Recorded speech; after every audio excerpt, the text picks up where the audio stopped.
Hi everyone, it's Tonya Gibbs, and today I want to share with you a mixed media tag featuring products from Lindy Stamp Gang.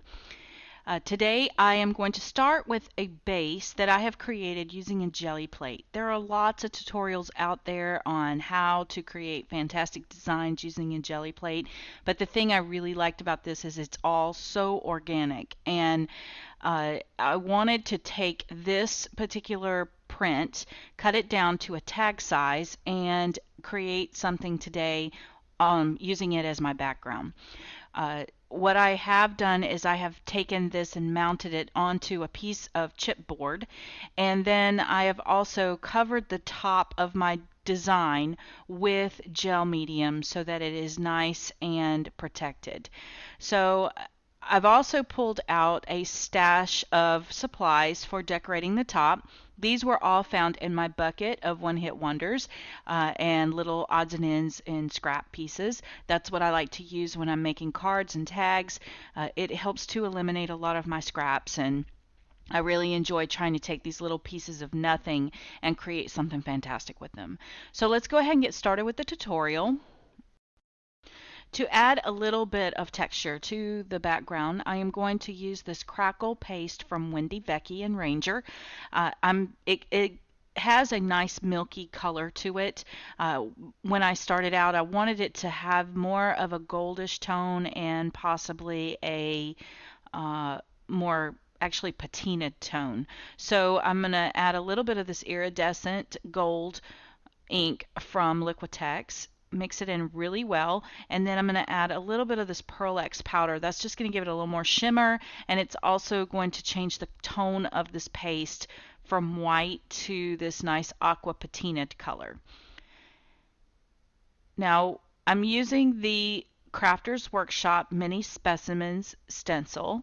I'm going to use the circular pattern here to repeat the circle pattern that is on the background of the tag. I'm going to put this in 3 locations. I'm just going to rotate the stencil around until I get the perfect placement. The areas where the paste goes on super thick, we will have larger cracks in.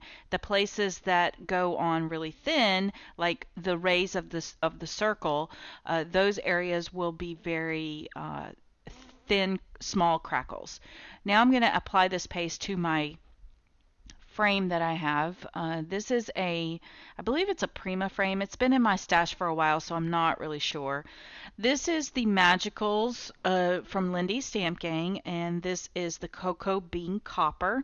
And I'm going to apply some of that rich copper colored powder onto my little mat there and add a little bit of Faber-Castell Design Memory Crafts gel medium. This is going to give a rich paint consistency to these magicals.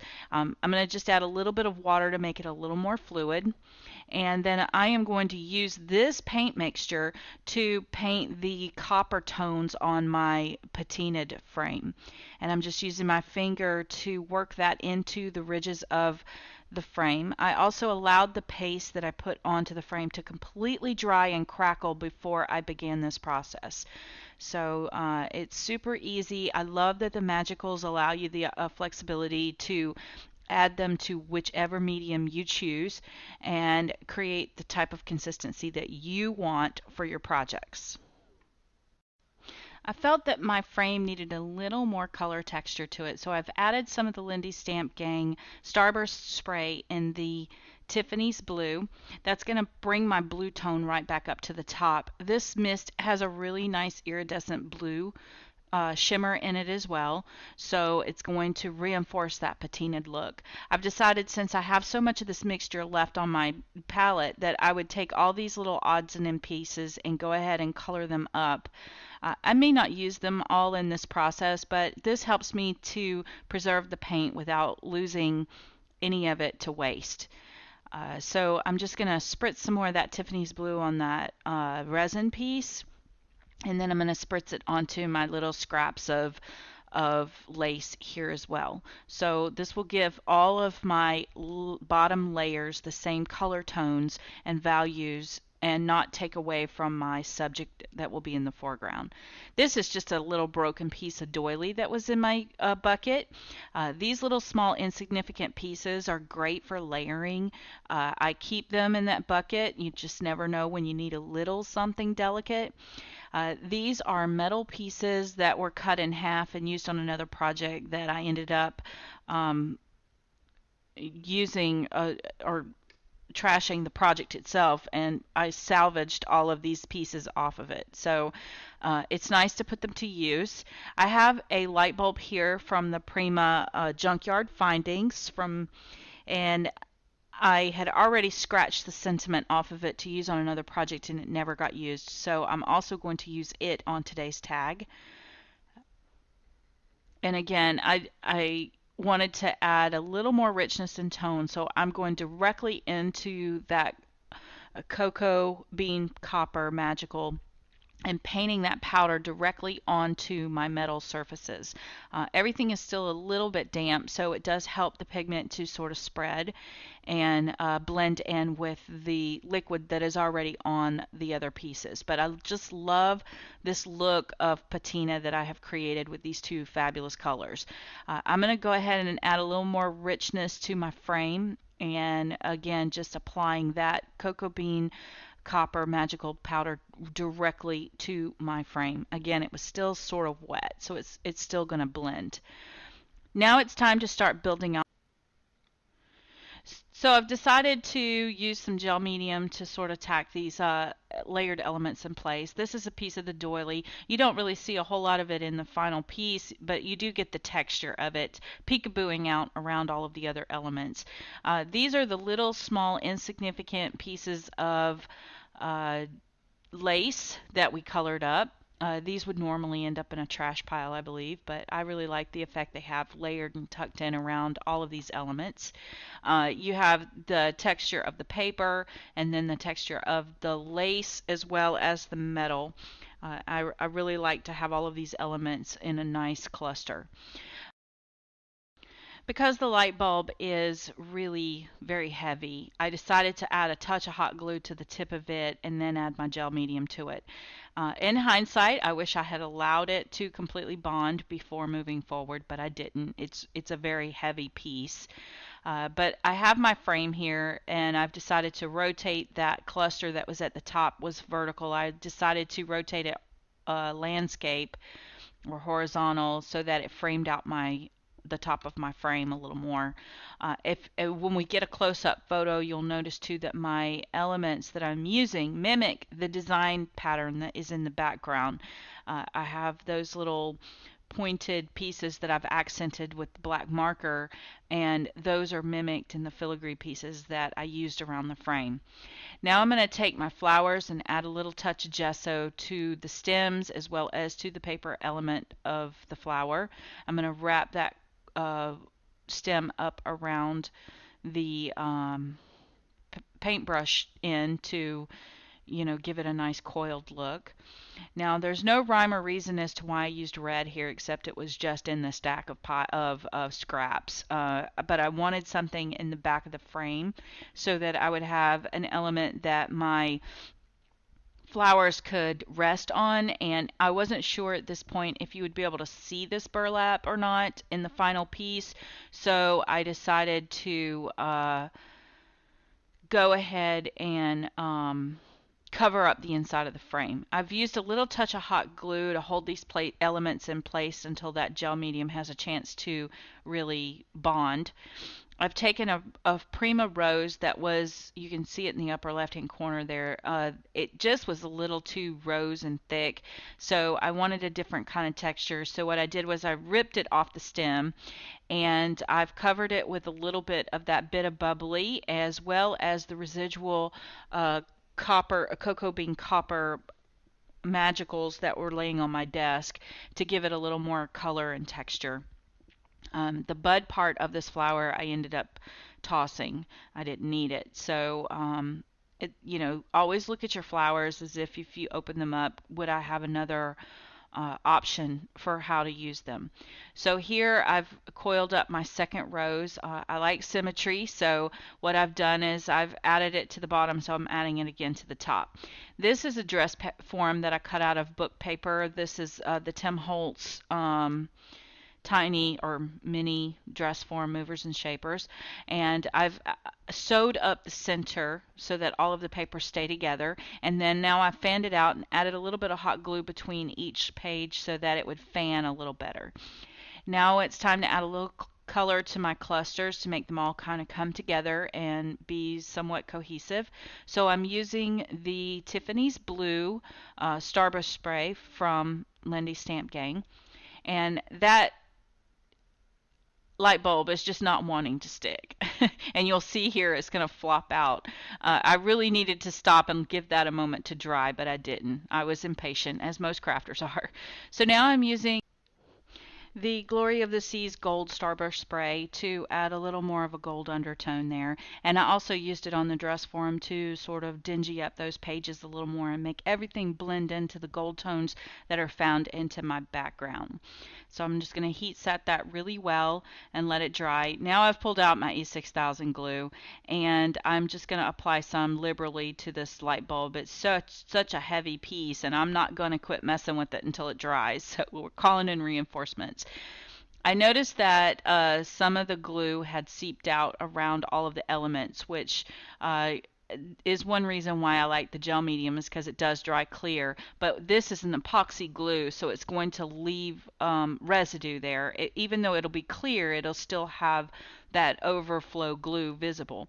So to fix that issue, what I've done is I've grabbed out this gold leafing, and I'm using a clean paintbrush to apply that to the areas where the glue came out. And I absolutely love this technique. This is the first time I've actually used this gold leafing on my tags, but I love how it adds that little bit of sparkle and shimmer, and it has this rich tone to it, kind of like a 24 karat gold plating added to this. So yeah, it's a lot of fun. And again, just a natural haired brush, adding those and brushing those into areas where glue has overspilled. Here I'm adding a little bit more gel medium to that corner, and then I'm applying a few more pieces there just to kind of finish off that edge a little bit and to give that touch of jewelry there as well. I love how it just falls right off. I've noticed I'm keeping that bag somewhat closed if I can, because those little pieces are so lightweight that they will fly out all over the place. Now I'm using one of the Tim Holtz word plate phrase plates, and I'm cutting the shank off with a pair of wire cutters, and I've also taken my sanding block and sanded down the rough edges where I cut these pieces off. I noticed that I had a hole there under my frame, so before I apply my word plate, I want to fill that hole. So I've reached for another one of these yellow roses. I'm going to spritz it with that Tiffany's Blue and then also the Glory of the Seas Gold, and then I've also pulled out some brown. This is just going to give it a really nice tone and help to fill in that little hole there at the base of my frame. It's important to evaluate these things before you go adding in that word plate, because I had to find placement for the word plate. So again, just following suit, making sure I have all of my bases covered. I'm adding a little bit more of that gold foiling there, and just get that good and dry. I love how this piece is coming together. It's so gorgeous. The pictures are really just not doing it justice. So now I've decided to accentuate the text that is on the word plate to add some gesso over the top. I'm going to be very liberal, pushing the paint down into the lettering and then taking a baby wipe to remove the paint from the top of the plate. But I'm being very careful not to over rub, because I don't want to remove the paint that's inside the ridges of the lettering either. This little bit of white is going to help you really notice the text inside the word plate. I'm just going to use some E6000 glue to glue that down into place there around my the base of my dress form. And I'm taking a little tiny bit of that E6000 glue onto a toothpick, and I'm just going to kind of tuck it in around the tops of that word plate. And then I'm going to pour some of these little micro beads in gold. That's going to give yet another texture to this tag. And it's going to help to fill in some of those negative spaces without having the bulk of items in those areas. It's going to continue out that gold theme, but it's also going to, like I said, finish off those little small intricate details and give some texture. So I'm tapping that out and making sure that I have it spilling out everywhere. I noticed the center of my flower was just kind of dull, so I'm going to put a bead of hot glue in there and then pour some of these in there, and that's going to make it look like the stamens from my inside of my flower, and just give it a little another texture there. After I did this, I realized it kind of looks like pollen spilling out all over the place, so that's, I guess, what the beads are representing. Now I'm going to set a large eyelet from We Are Memory Keepers into the top of my tag in the hole there. I'm using my Versa ink pad to just run around the edges. I'm going to add some of the Obsidian Midnight Copper Obsidian embossing powder from Lindy Stamp Gang to the edge. This is a two-toned embossing powder that has a black as well as a deep copper. It's going to bring in the copper elements, but it's also going to sort of reinforce the black that we see there in the background and give it a little bit more weight. I like the dark edges around my tags because I think it helps to draw your eye back towards the center. So just this little detail will actually help the colors to pop and sort of give them a little more saturation. So once that is all set, I decided it was I had some little holes here and there where the powder didn't reach with the ink pad, so I'm just using my Versa pen to get into those smaller areas and then heat set those as well. Now I noticed that my dark is just a little too black, so I'm going to touch up the high points of the areas with some gold. This is the Viva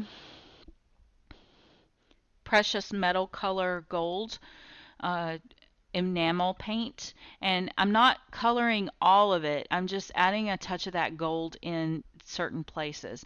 I'm also brushing it over the top of my metal. Since this is an enamel based paint, it's really a great option for coloring up metal pieces. And again, it's just bringing that gold back forward, using it to just kind of bring out some of the texture and the elements around by giving a highlight to everything. I'm also going to gild the edges of my book pages here and really brush that in really well. I didn't tell you before, it says reality has limits, imagination is boundless. So my light bulb reinforces the imagination side, and my book pages add that touch of imagination too, because when I read a book, my mind definitely goes places. So everything here is symbolic of something that has to do with imagination, reality, limits, and boundless. Now I've taken some just black acrylic paint, added it to my little mixture there, a little bit of alcohol, and now I'm going to bring in those shadows a little more, define the shadows a little more in my piece with a paintbrush. It still has that little gold sparkle left from my matte, so the black is not, and it's very watered down, so it's not super dark. Here I've taken a piece of seam binding and I've added the Tiffany's gold as well as the Glory of the or Tiffany's blue and the Glory of the Seas gold to my ribbon. I'm using a paper towel to blot up the excess moisture to help it dry a little easier. I'm going to tie a little bow up here at the top of my tag. And I found this charm that has the heart with the wings on it, and I am going to add it with a little garment pen. But before I do, it was just a little too brassy, so I'm going to use my Versa pen to add some Versa ink to these metal pieces, and then I am going to come back with the Midnight Copper Obsidian embossing powder that we used on the edge, and I'm going to emboss these elements with that. Now that's going to do a couple of things. One, it's going to bring that dark element back up to the top, and it's also going to give some balance to the border color as well as the shadows on the tag. I think this charm sort of symbolizes the flight that your imagination has whenever you release it. So I thought it had a really great symbolism that went along with this tag as well. So I just used some E6000 glue to just glue that charm down so it didn't flop around. Here are some close-up pictures of my tag and all of the details and the yummy, rich color tones. As always, thank you so much, you guys, for hanging out with me today. There will be a detailed blog post that gives more information, supply lists, and close-up photos that you can really study. Thank you again for watching and commenting and thumbs upping, and be sure to share this with a friend if you enjoyed it.